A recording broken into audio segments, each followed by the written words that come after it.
अदालती कार्रवाई से मुतालिक शफी से जानेंगे। शफी, 12 से 15 साल से ये खातून इस मकरू धंधे में मुलव्विस थी। आज जिस तरह इनकी पेशी हुई उससे मुतालिक और अदालती कार्रवाई का अहवाल हम तक बताइए, पहुंचाइए। हाँ जी, आज पुलिस की जानिब से मुलजिमा को अदालत में पेश किया गया और तफ्तीशी अफसर ने अदालत को बताया कि मुलजिमा को गार्डन के इलाके से गिरफ्तार किया गया। मुलजिम से 2 पैकेज जो है वो चरस के मिले और इसके अलावा मुलजिमा से जो असला भी मिला, तो इस पर मुलजिमा के खिलाफ मंशियात और असला के तहत जो है वो मुकदमा दर्ज किया गया है।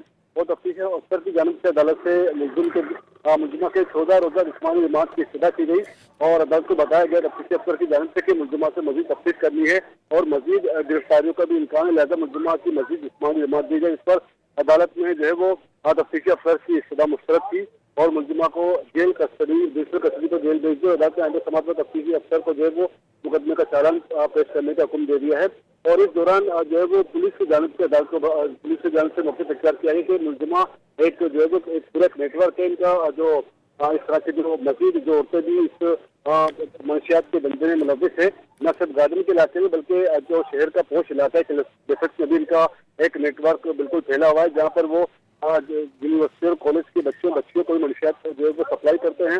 और इनका एक बहुत पुराना नेटवर्क यहाँ पर चल रहा है। पहले भी गिरफ्तारियां हुई है, लेकिन चूंकि अदालतों में जो है वो